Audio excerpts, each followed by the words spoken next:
Bismillahirrahmanirrahim. Assalamu alaikum students, and a very good day to all of you.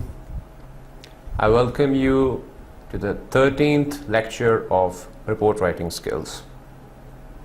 So far we have talked about report, what basically it is, and talking about its structure, moved onwards towards the types. Once the understanding regarding a report was clear, we tried to move towards the journal aspects of technical communication and technical writing. After this introduction, we looked into the basic objectives or the traits which are required, which makes it a technical form of writing. And once this awareness was clear, and now you were in a position to start your own writing, that was the stage in which we introduced the stages of writing which are requisite when it comes to taking a new start of your own creative writing, and especially technical writing. We looked into those stages: the pre-writing, in which you simply brainstorm and extract all the ideas which you have within your mind. Then you start organizing them on a paper, the stage of drafting. And once this draft is there in front of you, we move towards the last stage of the writing process, which is basically finishing or reviewing, in which you basically edit and proofread wherever there is a need of checking all the errors and removing them to make your draft perfect. And especially with reference to our previous lecture, we discussed stage number 3, all the post-writing techniques along with these examples. But now we are moving towards the actual writing and the manner in which you are going to write.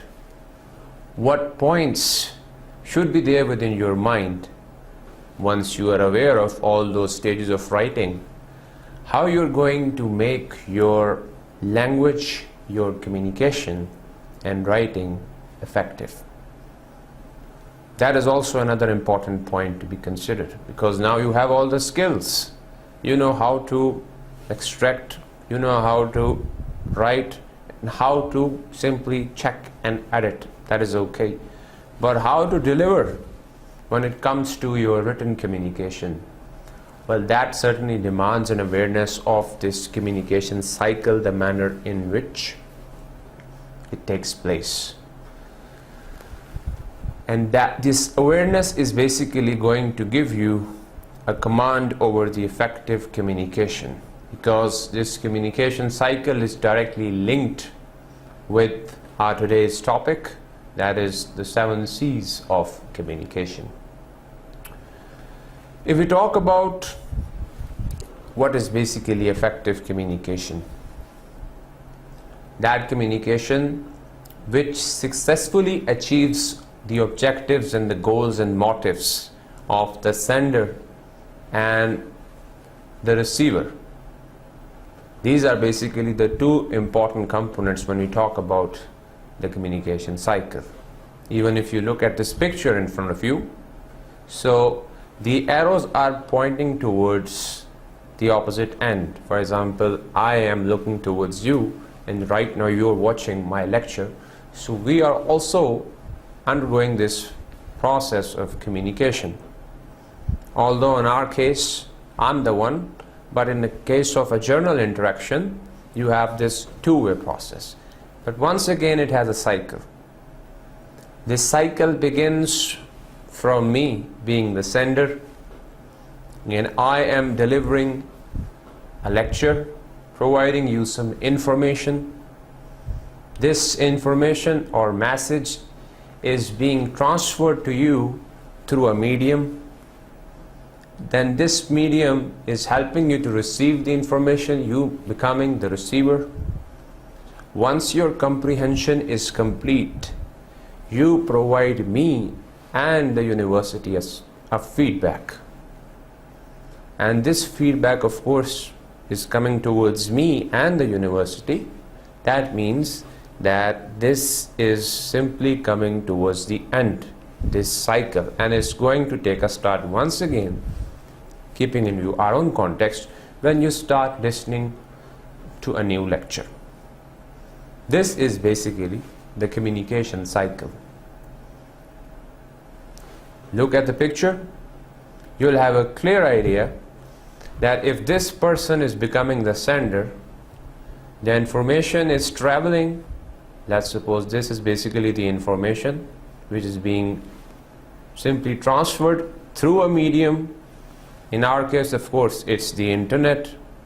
Sometime it could be a television, sometime radio, or even just a face-to-face interaction. Will be received, will be processed, and then this person will become the sender and will transfer the information to this receiver who was earlier the sender. So becoming a two-way process. But to make this cycle more effective, more strengthening and result-oriented, we basically have a set of principles.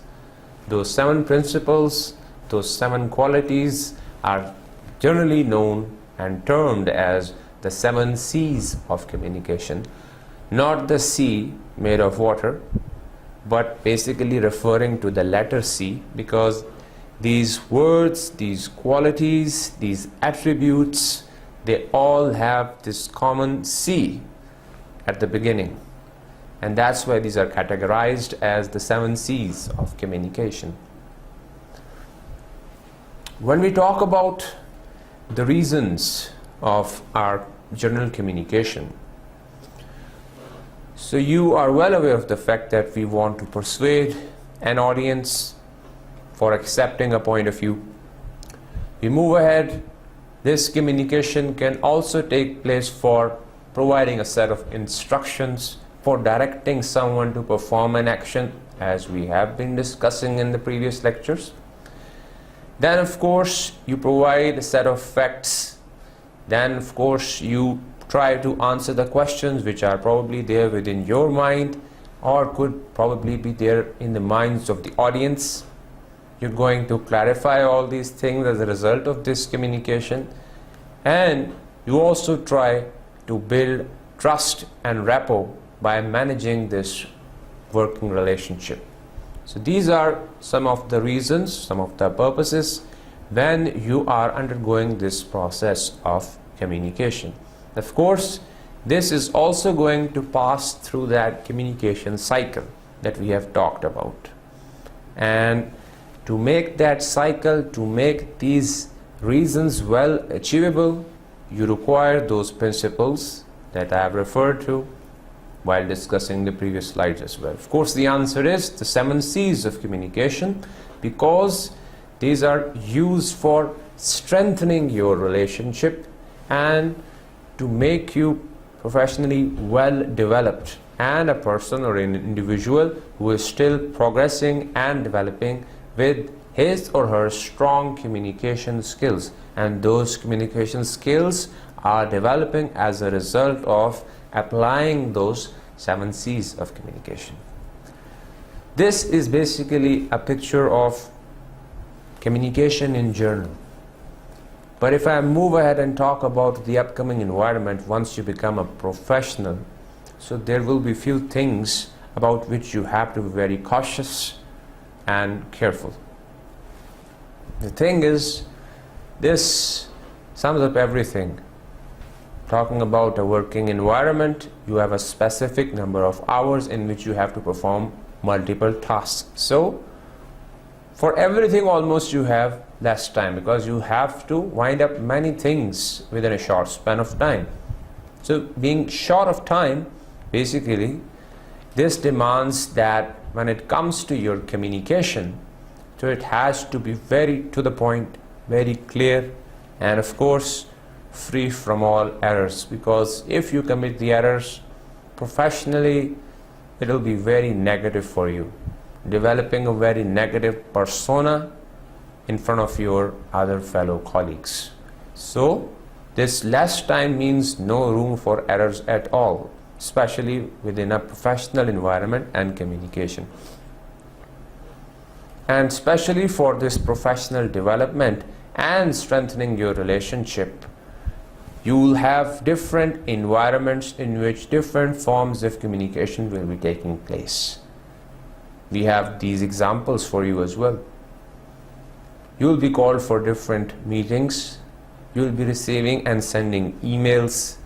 There will be different calls for conferences which are being organized or which have already been finalized, and you will be told about it, and it will simply expect a feedback from your side as well.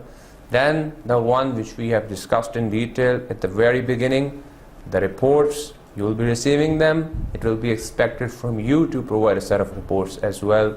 And of course, presentation that we will discuss in detail in the upcoming lectures as well. But for everything, you require communication. And this communication has to be very perfect. So in case of this professional environment, these are the set of examples and situations, the circumstances in which it will be expected from you to simply interact and communicate fluently, proficiently, and in an efficient manner, meaning free from all sorts of error which can hamper or harm your professional personality and your output. That's why this is considered to be a solution to make your oral as well as written communication perfect. The 7 C's. It reminds me of my classes of Masters in English. We used to have the 7 deadly sins which are required to be avoided if you want to gain salvation. So in a similar way, as we have these 7 deadly sins to be avoided, especially based on this religion of Christianity, these 7 deadly sins are important, as we studied in different dramas. But with reference to your communication, these 7 points or these 7 attributes are required to be there when you talk about your communication and if you want to make it perfect. Now, what are these 7 C's of effective communication? So this is like an overview of these 7 C's that we'll be covering, starting from making things clear. So you get clarity. You have conciseness, meaning you have to make things very brief. These have to be complete as well. That's how you'll get the completeness. Then making things specific, meaning you are also applying the C of concreteness. Things have to be correct by all aspects. You get correctness. You are considering the nature of your audience and their expectations. You are following consideration. And finally, giving them respect, the honor which they deserve and expect. You are also applying the C of courtesy. So this is basically the overview, and we are going to start our discussion based on the 7 C's of communication from clarity. So as I discussed, clarity is from making things clear, and especially talking about your oral and written communication in particular, it means making your written content very clear. And how basically, and what do we mean when we say that written content in communication has to be clear? So this is basically the answer: simplicity and organization. What we mean by clarity is that when your written content is basically presented to the readers, it has to be based on the use of simple language based on the nature of your audience, and it has to be well organized. The overall organization of your text has to be very much presentable and simple, so that it's easy and convenient for your readers to follow the information, the manner in which it is coming towards them. If we look at the point number 1, that means you get this simplicity and organization by the application of short, very simple and fluent sentences as well as paragraph, which means that clarity is not just restricted to word, phrase or sentence level, but it deals with this connection which is there between paragraphs. So these paragraphs have to be linked as well, meaning it has to be coherent as well. If there is a logical link between one paragraph and one paragraph is leading towards the other paragraph, that means that you have made things very much clear. This is basically the point to be expected and to be noted here. This quality of clarity will directly help you to develop two other C's as well. That is the point which is mentioned here within bullet number 2, that it's very much connected with the principles of completeness and concreteness. For example, you have things very much clear. It will also help you to simply present a complete information, because it will be considered complete if it's clear. And of course, you providing specific information means that you are very much clear with what you are presenting, and you are making this thing clear for your audience as well. So that's how it is considered to be interconnected with the two other C's of completeness and concreteness.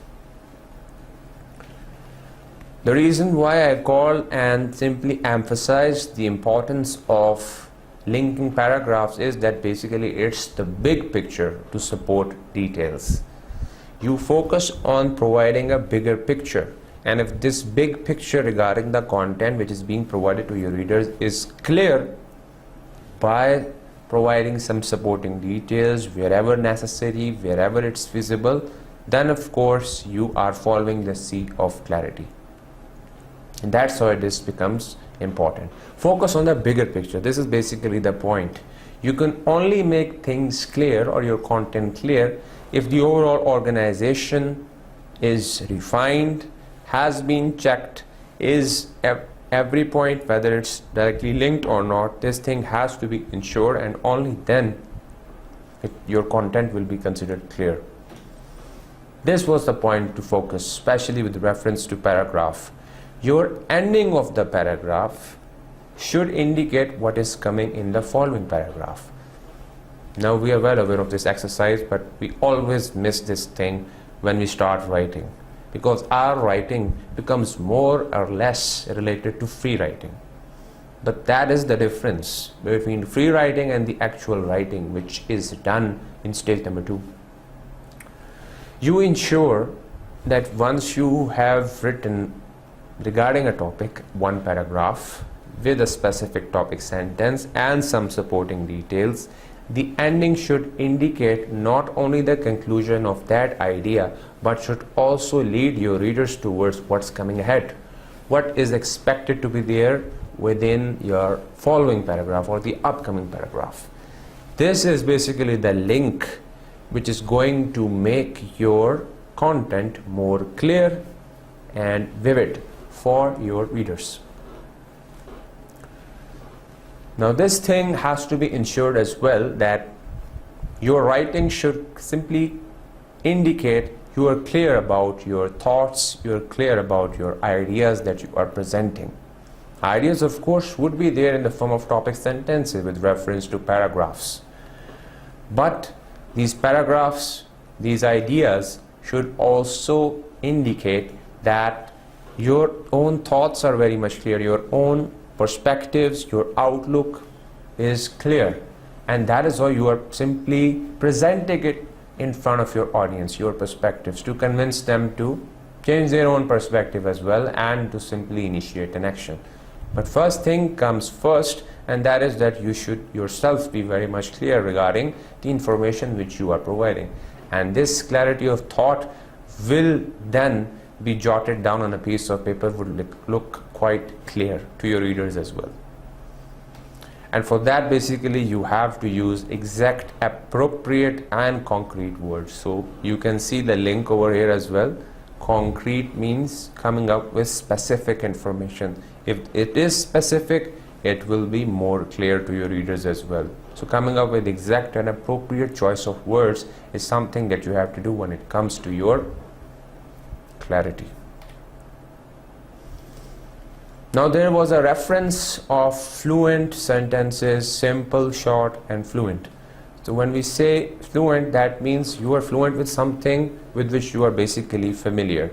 So if we look at this example here, I believe each and every one of you are using these words quite often in their communication, but sometimes they'll come across these sorts of words as well. These are alternatives, these are linked, because these are to a very good extent similar choice of words which can be used, but it depends on the nature of the audience, and that will determine whether the choice of word is appropriate or not, because you have to be very much exact and you have to go for the appropriate use of words depending upon who you're speaking to or for whom you are writing the content. So of course that is why you have to pick the right word at the right time, and that will determine whether your writing is clear or unclear. I have an approach for you as well which could help you to develop clarity within your content. I have developed it in the form of an abbreviation as well. If you can remember this Lucy, you will not have any issue to remember length, unity, coherence and emphasis. You can simply count it on your finger as well. Length, unity, coherence and emphasis. This Lucy is going to help you to develop clarity within your content. And if you apply this concept, if you look into it, length basically refers to the appropriate length of your phrases, your sentences and your paragraphs. Paragraph needs to have a specific length as well, so that it may not get too lengthy to distract your audience, and should not be that short either that it may ask for further explanation. So that is basically your length. You talk about unity, revert back to the previous lecture. I gave you you'll have some flashbacks also, that when it comes to unity, this is the topic. So all the things which you have mentioned under this topic should be linked through tentacles, and that is how you're going to develop unity within your writing.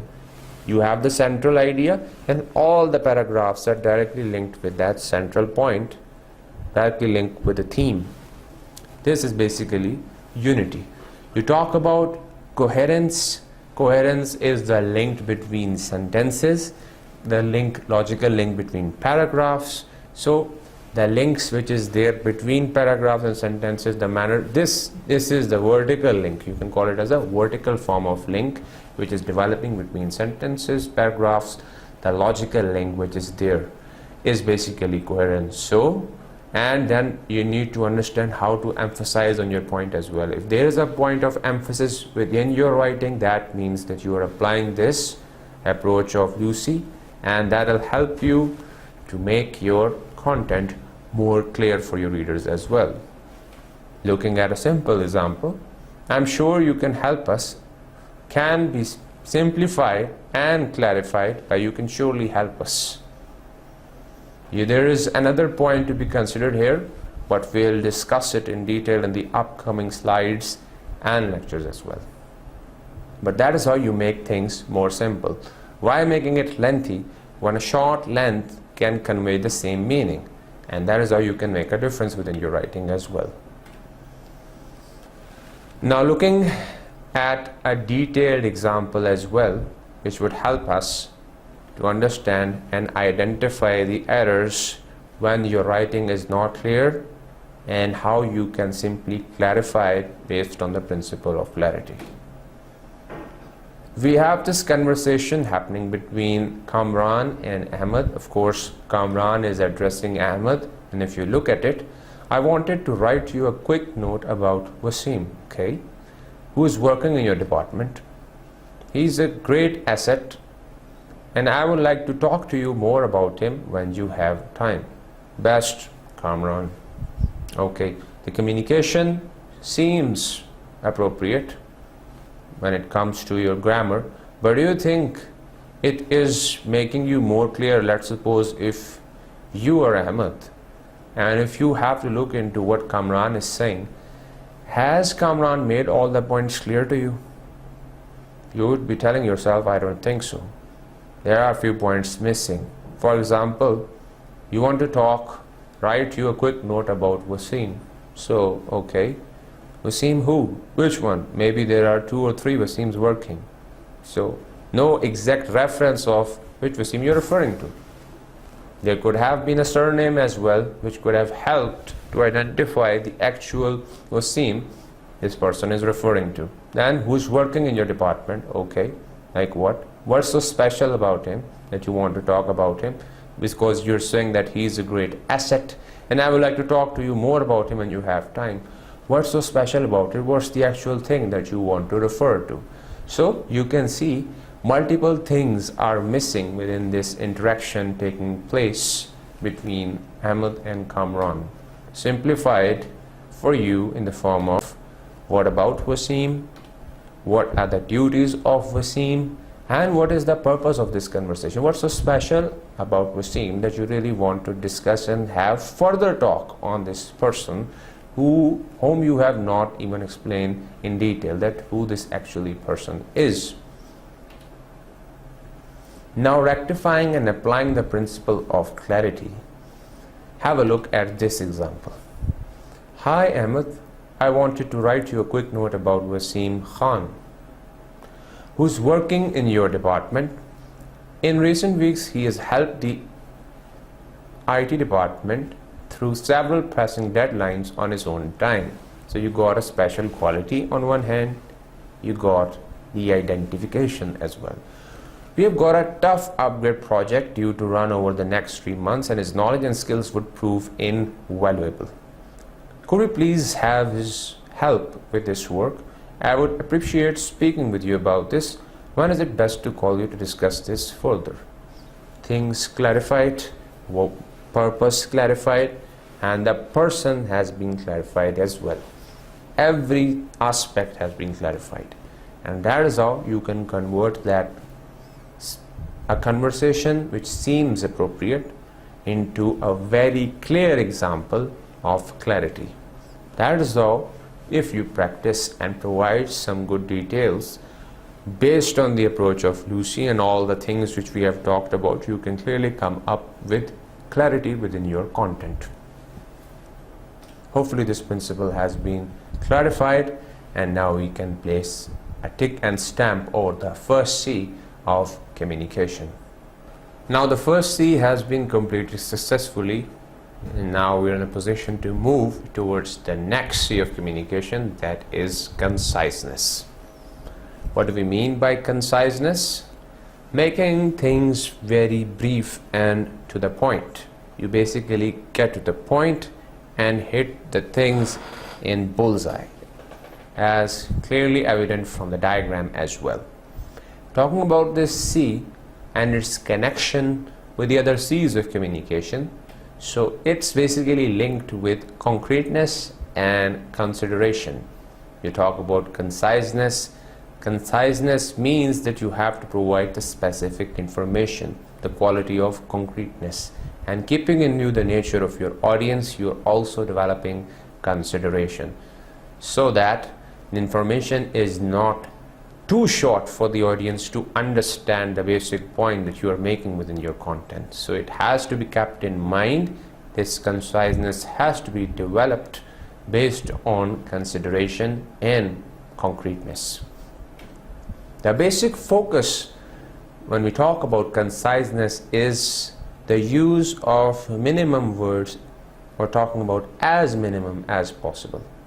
You have to keep things very short. Wherever you can use one word, you can replace that word instead of a phrase of 4 words or 5 words. There will be examples that we can see within these slides. We will be looking into them, and in the upcoming slides as well, you will see so many occasions in which we are making these errors. Naturally, when we have the space of using one word, we're always coming up with lengthy fillers, redundant expressions which can simply have a negative impact when we talk about your managerial readers or the higher authorities who simply focus at the basic point that you want to make. You talk about, for example, an application, so The subject indicates everything. Why? Because it's a very concise form of the basic point that you want to make within that application. You talk about a letter, once again the same thing. But application simply sums it all, and that's why I'm sharing this example in front of you, that in your early ages, this is something that you are made to learn, especially talking about your schooling age. That is the time when you have to take a leave for some reason, so you're made to write that leave. You are told about the specific format, and that is the point in which you learn to write a subject which has to be very much clear. That subject says everything. Why? Because it sums up the overall discussion which is coming afterwards. You go through this exercise of précis writing, and within this précis writing you are not just told to write the précis, which itself is 1/3 of the basic content which is provided to you for reading and answering the questions. But that is basically an exercise for making things short. You learn how to say something in less use and with minimum use of words, rather than going into the detail of the whole text. And in addition to this précis writing, you are told to select an appropriate topic as well for the text provided to you. And then you think of a topic which sums up everything, which exactly stands as the theme or the central point, uniting all the paragraphs or the sentences which I provided within the text. So that is basically the exercise of conciseness. So it's part of almost every exercise, and it's going to certainly help you once you enter your professional career, your employment. That will be the key to success. And what to do as a result of this conciseness? You basically avoid wordiness, this repetition and filler words. For example, due to the fact, as stated, in short. Basically these are the expressions which are allowed when it comes to your oral communication, but in written these are strictly prohibited, especially if you want to have a writing which is going to have an impact on your readers. So it has to be focused, clear and concise. So such expressions can create a lot of trouble for you when it comes to have an impact on your readers and keeping things concise. Especially talking about your proposals and research papers which you are going to write once you enter your academic career. So you become a researcher, you will be writing research papers. If you are doing your higher studies, of course it will be expected from you to write a proposal. Within these forms of writing, you don't have this space of using wordiness, lengthy words, lengthy expressions, redundant expressions, moving towards the same point back and forth, repeating it again. Just giving a quick flashback is okay, but talking about the same point again and again can simply affect the overall impression of your writing. And that is why conciseness becomes important, especially within your research papers and proposals. Every information should lead to another information. Of course it will stay connected, but no repetition. This is also a space for you to eliminate words like, for instance, you see, definitely, kind of, literally, basically, or I mean. Even if I use these words orally, you won't bother, because you will consider it to be part of an oral lecture that you are listening to. It may also help as a tool for you to understand and grasp the basic concept that I want you to understand and convey. But if I start using these words again and again, especially within my writing, you will consider it crude, you will consider it to be informal, or by someone who doesn't have that much control and command over the knowledge, over the topic that he or she is dealing with.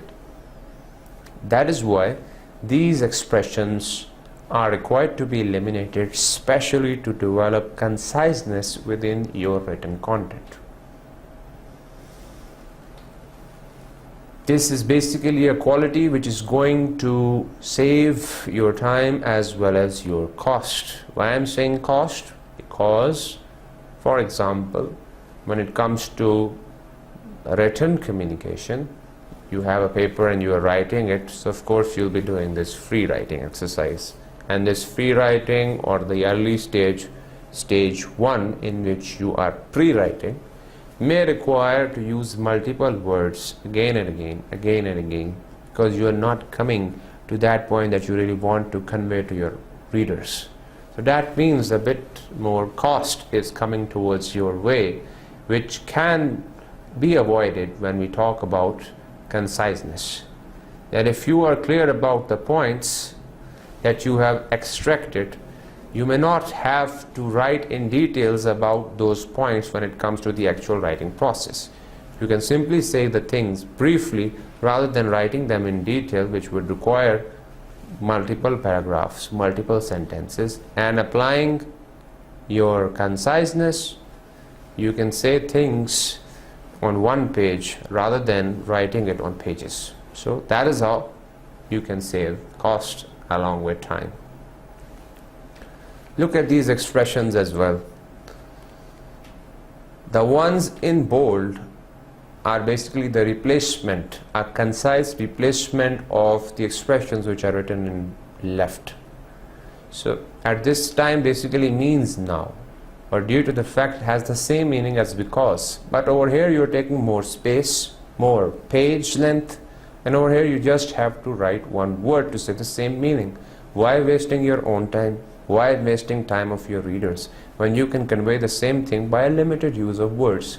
That's how conciseness becomes important. Look at this expression as well at the sentence level. We hereby wish to let you know that our company appreciates your confidence. Instead, we appreciate your confidence, don't you think, is an expression which has simply conveyed the whole idea rather than this statement. It has simply affected the whole meaning and time of the other person who has to read the line. So over here it seems like a line, but in actual writing, of course, you're writing sentence after sentence after a sentence, making it a paragraph, and then you write, of course, paragraphs. So that will be very time consuming for your readers, and that's how this conciseness becomes important. Now over here, this is a very interesting example for you, and just look at these expressions in which you are using 4 words, but only one word is conveying the meaning of the whole expression or phrase which is there in front of you. This use says it all over here. You employed the use of something, and you can say we use this.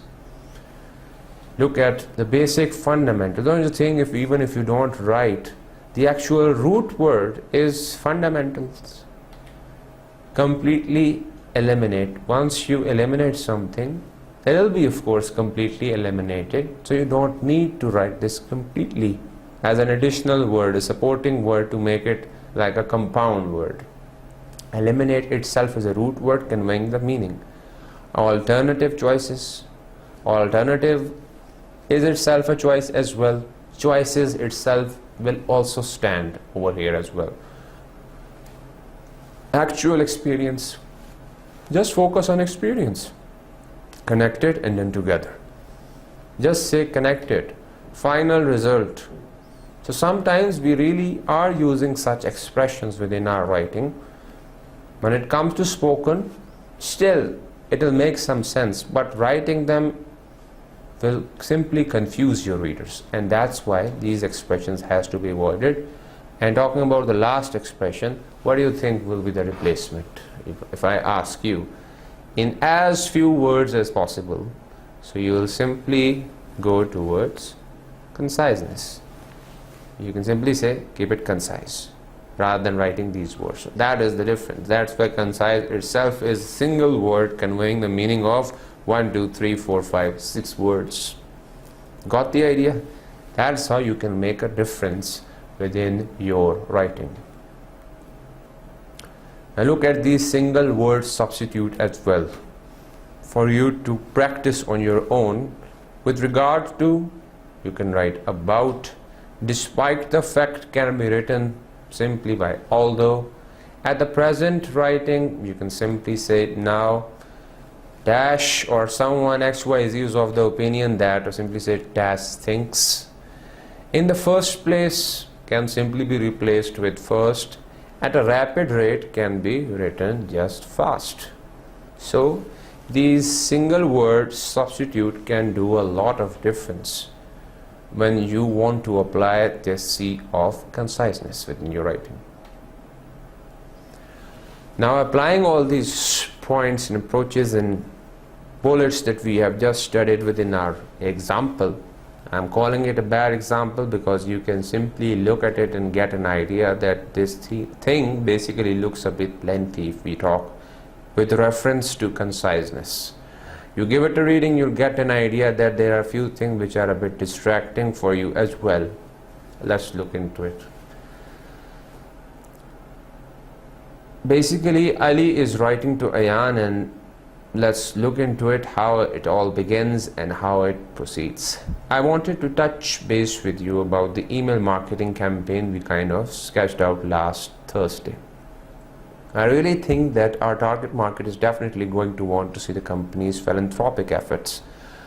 I really think, and again, that could make a big impact and it would stay in their minds longer than a sales pitch. For instance, if we talk about the company's efforts to become sustainable as well as the charity works we are doing in local schools, then the people that we want to attract are going to remember our message longer. The impact will just be greater. What do you think? So, a reference or feedback there at the end, but so much detail, so much thinking, so many references. To sum it up, what the issues are, of course, biggest issue is of the length. Then thinking, you have some repetitions and fillers, such as, for instance, a big filler was there. That's why I stopped there for you as well to think about it as well. What are the things which are creating trouble within the writing? So based on these issues and applying the principles of conciseness, first do this exercise on your own. Think of all the expressions that you can remove. Do the practice on your own, and then play my video to see what's there for you to turn that text into a concise form of the text. If we move and now look towards the good example of that same conversation, a reference of the person, I wanted to quickly discuss the email marketing campaign that we analyzed last Thursday. Our target market will want to know about the company's philanthropic efforts, especially regarding our goals to become sustainable and to help local schools. This would make a far greater impact and it would stay in the minds of people longer than the traditional sales pitch. What do you think? Every point leading towards the next, every point coming up with a new set of information, and every point developing the interest of reader, which is Ayan and even us as well. So that is how you can have a difference by applying the C of conciseness along with the C of clarity. You got the idea? That is how you can make it more clear. And I believe and I hope that your own practice would have developed it in a similar form, making it more clear and concise. I have another bad example for you as well, where Hassan is talking to Talal. I think we need to talk about the CSR campaign. I mean, one which we need to do as a quarterly exercise. I think it is a great way of enhancing our brand image. Basically, it would just be a visit to an orphanage, but we can sort out of do other things too. For instance, we could take the kids out for a short trip to a nearby park or zoo. Let us sit and talk tomorrow. Again, if I talk about turning it into a good email, so identifying all the errors and the length, that is how you can transform it. I need to discuss the quarterly CSR campaign with you. Let us take the kids out this time to a nearby park or zoo, or have our discussion over there. This will help enhance our brand image. We'll talk in detail tomorrow. So all those fillers and the length itself has been removed to make it a perfectly structured form of writing, basically an email. So this is the application of conciseness, my dear students. As you have just noticed, what are the points which are used to make it clear? What are the basic tools to make it concise? What are the replacements which are required to be done when you want to make it concise? These are the things, the tools which you can do to achieve your target, and that is how you can place a stamp of completion on your second C of communication as well. Now the two C's have been complete, and we can now move towards the third C of communication, but that doesn't mean that if it's related to completeness it's already completed, because two C's are already complete and the third C is about completeness. We have to complete this C of completeness and then our lecture will be completed. So let us focus and commence on with our third C of completeness. Completeness, if you want to just tell it in a nutshell, it's all about nothing important has to be missed. Nothing should be missing.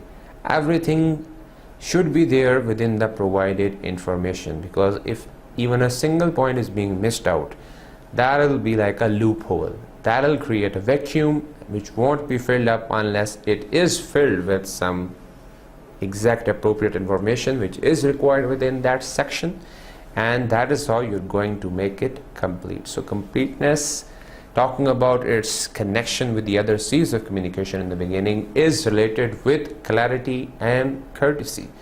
So this completeness would depend upon the nature of respect and your audience, the manner in which you are dealing with your audience, and according to their background knowledge, their information, their command, their skills and expertise over the subject matter, you're going to provide that relevant information. You're going to structure it accordingly. So that is how completeness, connecting with courtesy. And of course, if you are providing it following the principle and attributes, characteristics of clarity, only then you are providing a complete information. Or you can put it the other way around as well. If the information is complete, only then it would be clear as well. And this completion would also lead towards your audience thinking that this person is courteous as well, giving us the respect and space that we expect when it comes to the readers and the evaluators of this person's content. So that's how this triangle is connecting the three C's together that we have linked within this point number 1.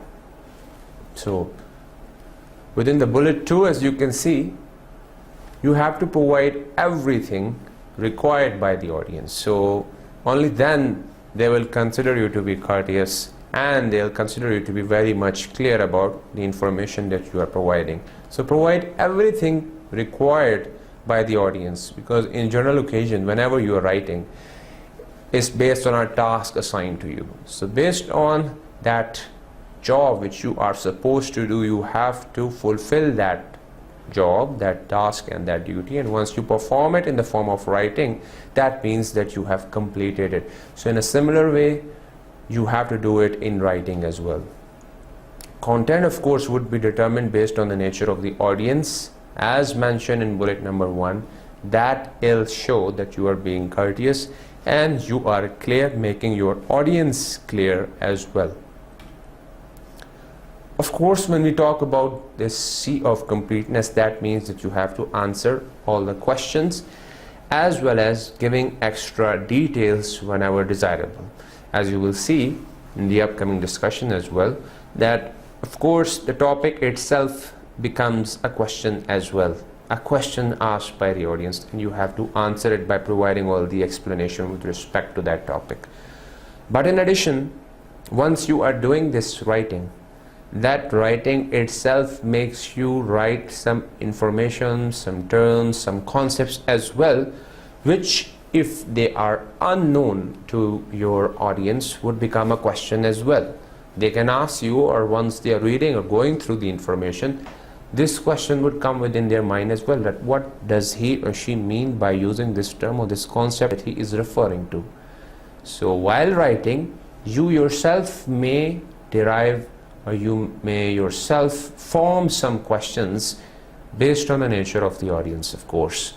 And keeping in view that nature, then you have to provide sufficient details as well, and that provision of sufficient details, if they are there in addition to the terms which you have used, would make your content complete. In addition, you require the use of conjunctions as well to make things very much complete. Conjunctions itself are a part of speech. I don't think you would be that much confused with its definition or its usage, but over here, with reference to completeness, you need to develop this connection between sentences to make your point clear and complete. That's why the use of conjunctions becomes very important with reference to this C of communication, that is completeness. So you need to develop this linkage between different points that you are making, the linkage that you are making between paragraphs, but these conjunctions are basically used within a sentence as well as between sentences to develop that syntactic or structural link, and that is supposed to be there when we talk about the use of conjunctions. Nothing important is missed. Now basically, to simply avoid missing anything which is important, which has to be there within your content, your WH questions becomes very important, and that's why you need to ask these questions before the writing begins. You do remember we have talked about these within the techniques of writing as well, that you have to go through, that you have to use for the writing process, but these W's and H have to be applied specially for developing completeness as well. Whether you have provided every information needed by the audience, how you have provided it, why you have provided it, to whom you have provided, where and when, these are the questions that you are supposed to ask yourself, and this will help you to develop completeness within your writing. And these W's and H should be there within your writing as well for your audience as well. They may not get distracted from these examples that we have just discussed. If there is something for them, they should get the answer of what, where, when, who, how, when, everything. They should get the answer of these W's and H as well, and that is how your writing would be considered perfect, because you are following the principle of completeness. Now this is also the point to be noticed, that you have to look for questions within your content as well, as some may even appear buried within a paragraph.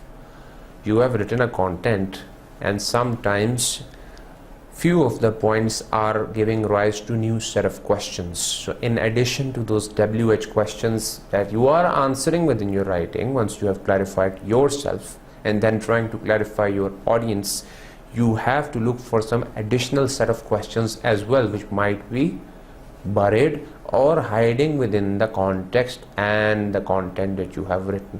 So you have to extract, this might be a confusing term for my audience as well, and it requires a set of references to cite, so that the readers want to look into the details. I should give them the exact reference of the book, resource book, which they can look into. I should provide the definition based on a dictionary if it's too difficult for them to get the idea. So that is basically something which you have to determine depending upon the audience, but look for these questions as well which are buried. And then if you consider it feasible, you have to go towards providing the additional material if the sender message was incomplete. So even if it is the situation that you still consider after applying the other points that still something is missing, then of course you always have this space of providing the additional material. This additional material could be in the form of an additional paragraph that you are writing, or of course if you consider providing additional material in the form of an appendix, something which is not fitting into the actual content but still is directly linked for the readers to look into the detail if they consider it necessary part of that writing, then you provide it in the form of appendix. So it all depends on the nature of the task that you are performing, but these are the manner, the strategies to develop completeness within your writing.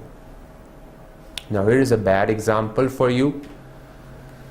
Let us meet tomorrow to discuss the product launch event. Please be there on time.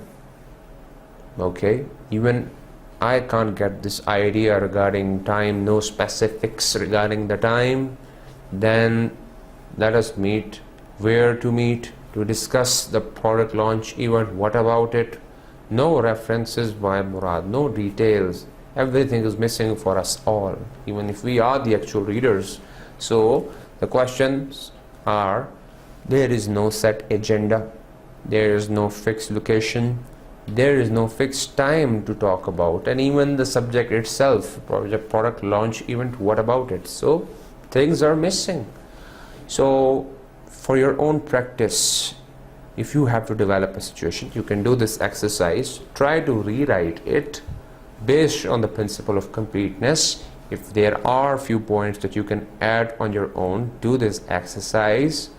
Discuss it within a discussion board as well with your moderators, and you can simply get an idea of how to develop completeness or how to sharpen this skill of adding completeness within your content. But with special reference to this example shared with you, you can convert it into a good example by, let us meet tomorrow at 11 a.m. You got a time, you got a place to discuss the product launch event. We'll have to decide the keynote speakers and complete the event invite draft tomorrow. So there are multiple things which have been identified and highlighted within this information provided within this conversation. Please be there on time. Okay, we'll be there because now you and I have a time, we have a place, and we have a set agenda to follow, and now we can do it. So that's how you can make a difference, by providing complete information. But provide this complete information keeping in view the principle of conciseness, not that much distracting details, and keeping things clear as well by applying this proper length, unity, coherence, and emphasis. So that's how you need to connect and play with these C's as well while coming up with a perfect draft. Looking at another bad example, I just wanted to send you all a reminder about the meeting we are having tomorrow. Meeting about what? Why you are sending a reminder? When will this meeting be held? Who is going to conduct it? Who is going to lead it? So we are not getting that much details by Mr. Asad, and these are the points missing which have to be rectified. Again, some of the issues which are becoming with respect to the conversation, the example which has just been shared with you.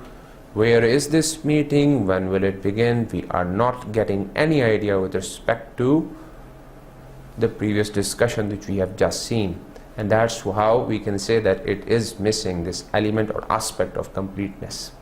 Do your own practice and then compare it with the example that I have here in front of you. I just wanted to remind you about tomorrow's meeting on the new telecommuting policies. The meeting will be at 10 a.m. in the second level conference room. 10 a.m. conference room. Please let me know if you can't attend. So feedback in case you can't attend, but you have all the place, the time, and of course the basic topic that will be the core of discussion. So that is how you basically provide all the information, and that is how you basically develop the aspect or the C of completeness within your writing. I believe that these examples were able to give you a very good idea of comparison, comparing good versus bad, right versus wrong.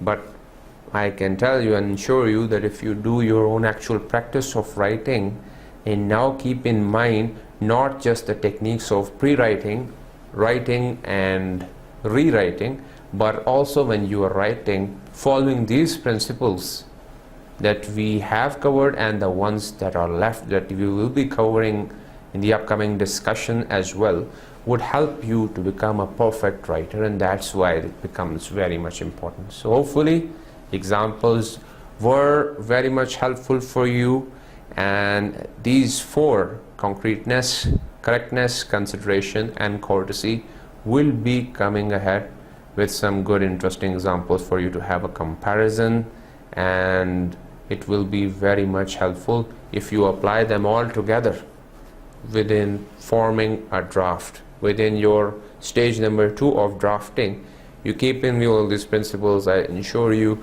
your writing would be simply the best. Of course, it demands practice, but this practice will make you very much perfect.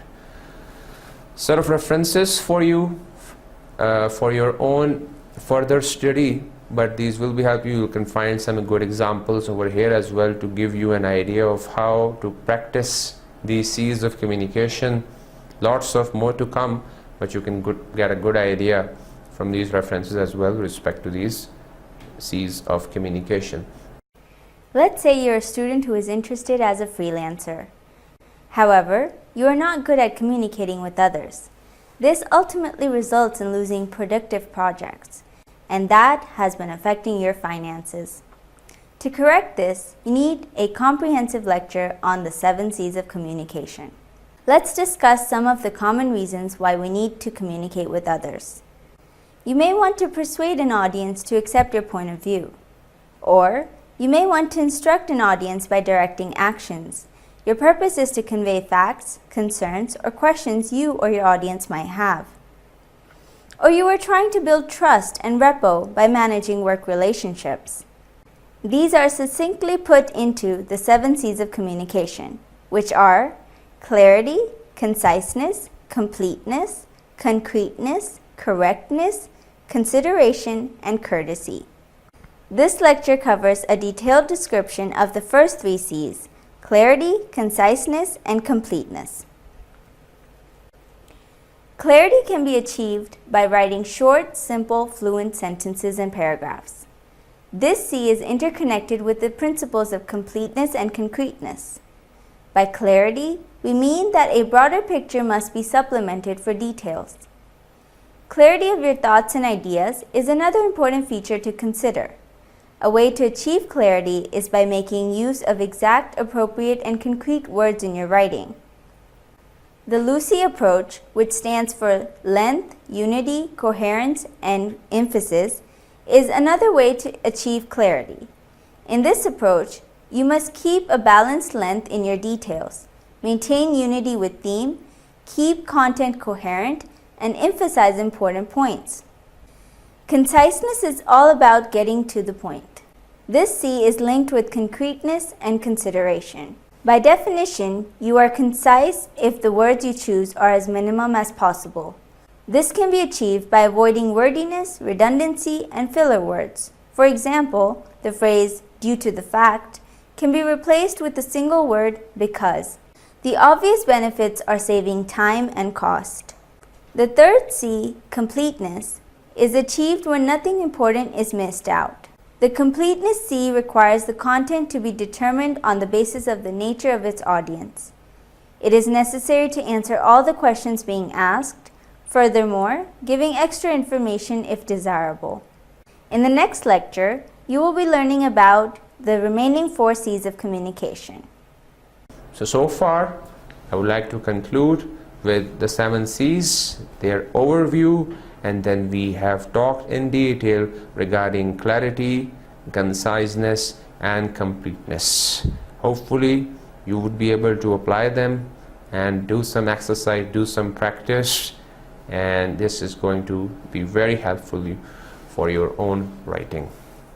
So up till the next lecture, it's goodbye from my side. Assalamu alaikum and thank you very much.